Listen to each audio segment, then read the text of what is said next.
What a beautiful group of Jehovah's precious servants. Maybe we'll coin a new expression today, Graybeards of Righteousness.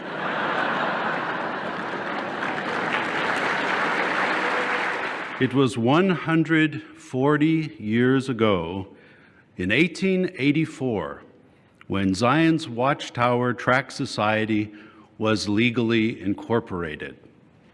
Now, I know there are many gray beards here, but I understand that none of you were present on that occasion. Psalm 133, verses 1 and 2 says, "Look, how good and how pleasant it is for brothers to dwell together in unity. It's like fine oil poured on the head that runs down the beard, Aaron's beard." Not only are we gathered at 23 Unity Place here in Newburgh, but many in the audience can now relate to what it's like to have oil run down the beard. You brothers, imagine living 100 years with a beard, 100 years with just a mustache, 100 years with a goatee, 100 years clean shaven. Then go back and repeat that process with different variations. And in other news, there's a new product in the Bethel Commissary, beard butter. Not to be confused with the butter that you spread on your toast. So this was just a compilation I threw together of all the beard jokes at this year's annual meeting. And just for context, maybe you're watching this and you don't know much about Jehovah's Witnesses.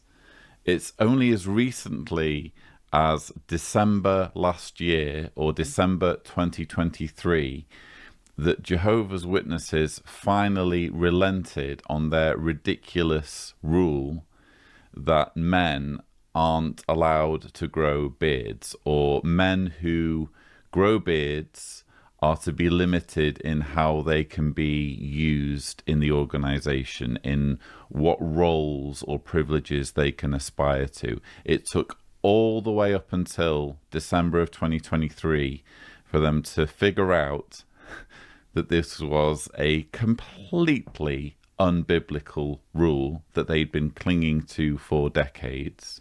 And I don't know, for me, it was just a little bit tone deaf. I mean, you would maybe expect one or two beard jokes, but it just felt a bit wrong for them to be quite so flippant on this subject. Yeah. Bear in mind, this was a rule that governed the way men were allowed to groom themselves for decades, and where there were, quite serious penalties for men who dared to grow a beard. Mm-hmm. And then suddenly the rule is out of the window and it's now a subject for comedy.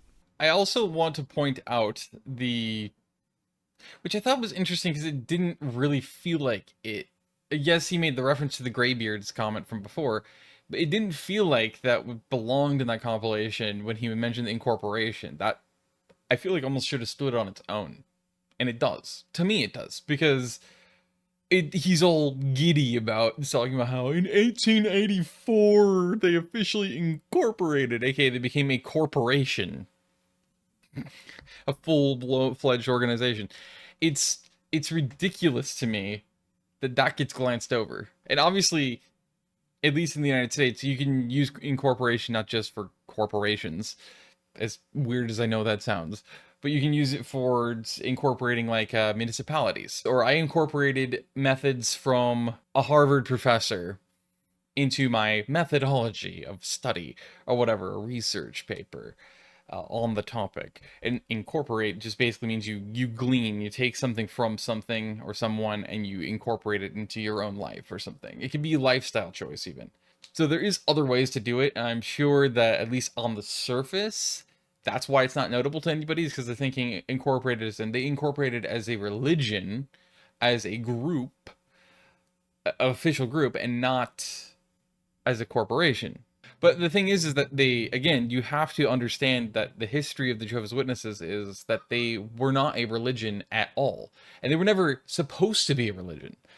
Go figure, how many fucking times has that happened throughout world history with something that wasn't supposed to become a religion, the original creator didn't want anything to do with it, and of course somehow it gets hijacked and turned into a religion anyway to be exploited and to control people. And go figure that happened with Buddhism. That's one of the ones I always think of, and of course Jehovah's Witnesses, just because I was born and raised in a family of Jehovah's Witnesses. So naturally, that's something else you have to acknowledge, is that Charles Taze Russell never wanted it to be religion. In fact, he wanted to avoid that at all costs, because the entire point of it was as the international Bible students. It was to literally be students of the Bible, aka you think of your college or university textbooks, right? For your whatever your studies are, your thesis, that's what the Bible was supposed to be for them. Is you're literally using it like your college or your collegiate or your university textbooks for study, so you can graduate. In this case, this is exactly what it is. It's educational material, basically. It's there to be studied and to be debated and to be sharing everybody's understandings and interpretations and thoughts on the passages within the Bible. That was the entire point of the International Bible Students of Charles Taze Russell.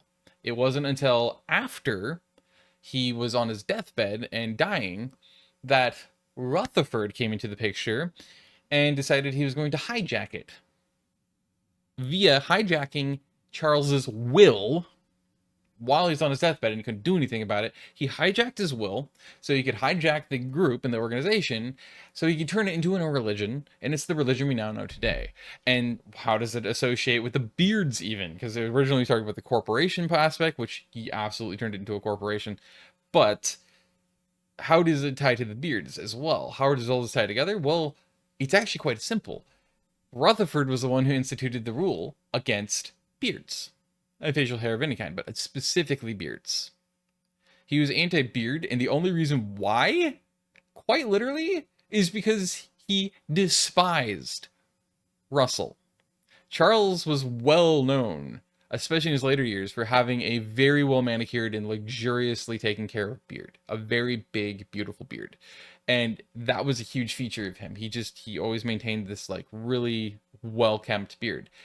And he apparently decided, because he hated Charles, he had to go and implement this beard ban because he didn't like beards, because it reminded him of Russell. So that's literally the true simplified basis of where that rule came from in the first place.